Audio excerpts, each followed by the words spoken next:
हमारे नौजवान साथी चंदौली के लोग, खासतौर से चंदौली के लोग आरक्षण के लिए बहुत परेशान रहते हैं। आरक्षण को लेकर बहुत परेशान रहते हैं और बोरा लेके गए बनारस और झोरा लेके लौट लिया है।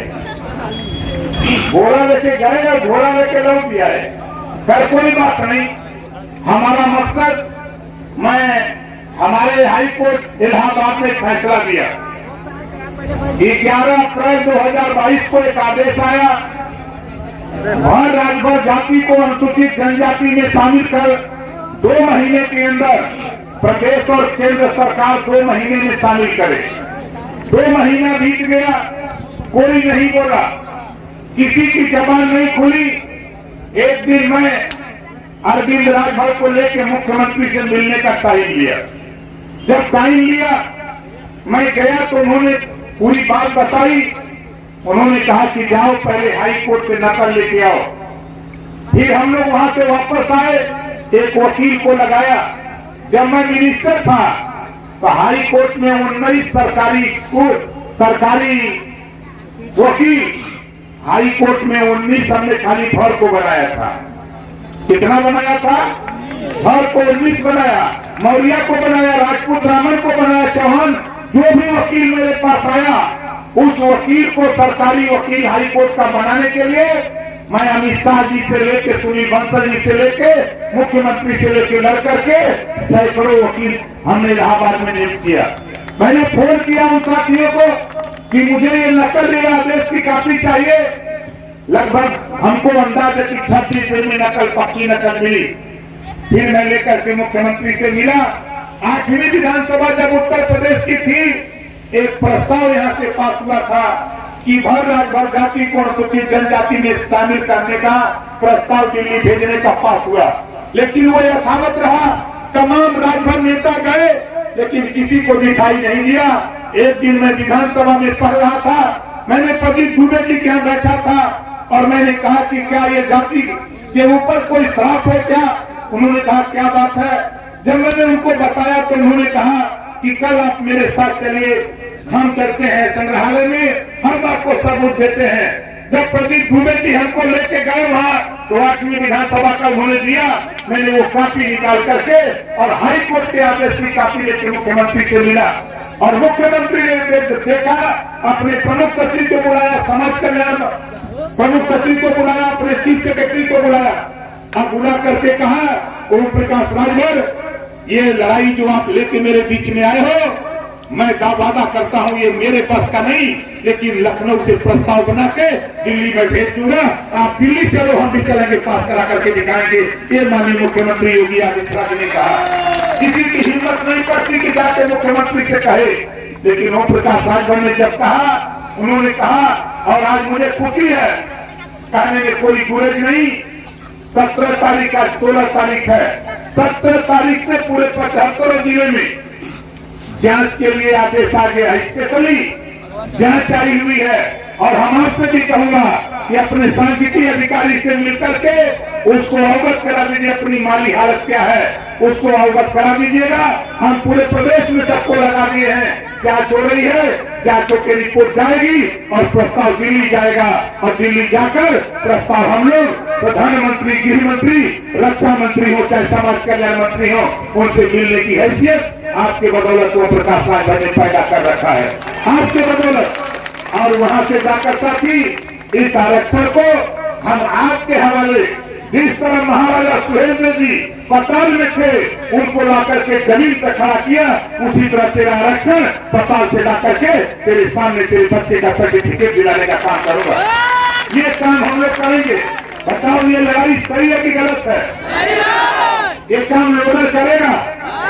बोलो, लोडर कर सकता है? लोडर अपनी लोडरी कर सकता है, लीडर कभी नहीं बन सकता है। ये दिमाग रख लेना। लोडर बन सकता है लेकिन कभी लीडर नहीं बन सकता है। इस नाते हमने मुख्यमंत्री से कहा हूं, अभी मैं यात्रा में हूं और यात्रा में एक दिन चला गया था दिल्ली और रेल मंत्री जी से मिला और गृह मंत्री से भी मिला।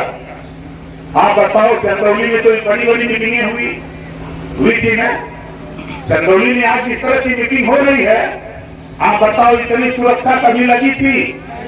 जोर से बोलो। नहीं। अभी तेरे विकास का लक्षण है, तेरे नेता की ये ताकत है। यही नहीं, अभी मैं गया था कटिहार 14 तारीख को, परसों 14 तारीख को कटिहार गया था। जितने आप लोग यहाँ जुटे हो, इतनी बड़ी ताकत कटिहार में भारतीय समाज पार्टी की सभा हुई अभी 14 तारीख को कटिहार में। अभी 4 अक्टूबर को मैं गया था मधेपुरा में भी इतनी बड़ी सभा हुई थी। मधेपुरा में मैं गया था, सीवान मैं गया था, पश्चिमी चंपारण मैं गया था, कैमूर। मैं बिहार में भी घूम रहा हूँ और बिहार जाता हूँ, यही ताकत मिलती है। तो मुझे खुशी होती है कि अब लड़ाई को हम मजबूती से लड़के मंजिल तक पहुंचने में कोई देर नहीं है साथी। ये राजा के लक्षण परिलक्षित हो रहे हैं। इस नाते हम आपसे कहूंगा, दूसरा काम मैंने मुख्यमंत्री से लेकर मिला था, हमारे तमाम साथी हमसे बता रहे थे कि भू माफिया के नाम पर गरीब कमजोर जो दशकों से बसे हैं, 40 साल 50 साल 60 साल से बसे हैं, छत बना लिए हैं, उनके छत गांव में रंजिश पर दरखास्त देके गिराए जा रहे हैं। इस बात को लेकर मैंने मुख्यमंत्री से कहा, मुख्यमंत्री ने कहा अपने चीफ सेक्रेटरी और प्रमुख सचिव से कि दुनिया झूठ बोल सकती है, लेकिन ओम प्रकाश राजभर कभी झूठ नहीं बोलता है। अगर ये कह रहा है तो सच्चाई है धरातल पे, सच्चाई है धरातल पे। और चीफ सेक्रेटरी को उन्होंने कहा कि कान खोल के सुन लो, कल ओम प्रकाश राजभर के जवान से हम नहीं सुनना चाहते कि गरीब कमजोर एक तरफ हम छत दे रहे हैं और उनका छत गिराया जा रहा है, दोबारा हम नहीं सुनना चाहते हैं। उन्होंने अपने प्रमुख सचिव चीफ सेक्रेटरी को आदेश दिया कि सभी 75 जिले के जिलाधिकारी को सख्त निर्देश दे दो कि कहीं कोई गरीब का मकान न गिराया जाए। वो काम के लिए मैंने मुख्यमंत्री से मिला था। अब आता हूँ तीसरा काम आपके हवाले। तीसरा काम 75 साल हो गया, 20 साल 27 अक्टूबर को होगा।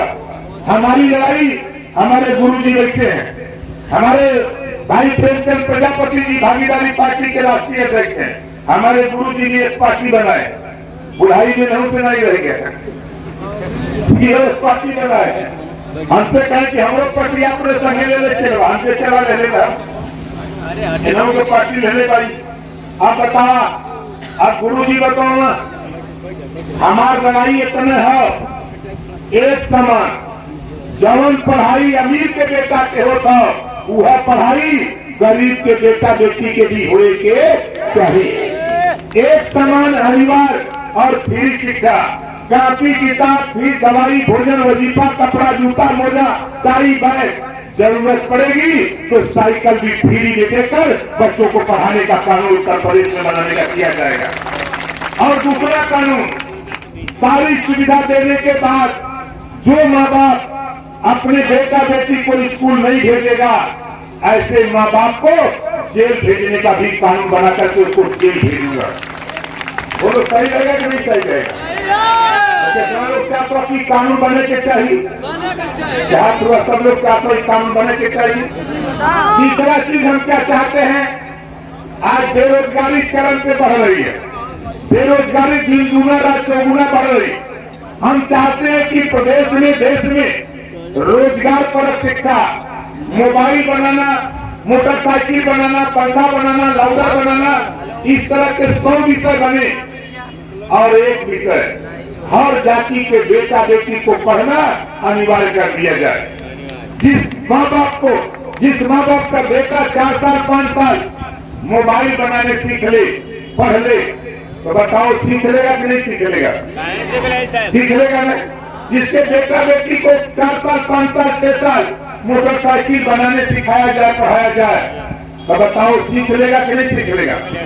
वो सीख लेगा। तो अगर मोबाइल की दुकान खोलना चाहे तो कहीं चक्की पर अगर गोमती में भी मोबाइल की दुकान खोल लेगा, तभी वो 500 रुपया डेली कमाकर अपने परिवार की जीविका चला सकता है। इस तरह की रोजगार पर शिक्षा हम देश में लागू कराने के लिए आवाज लगा रहे। इस आवाज को आपको भी लगाने की जरूरत है।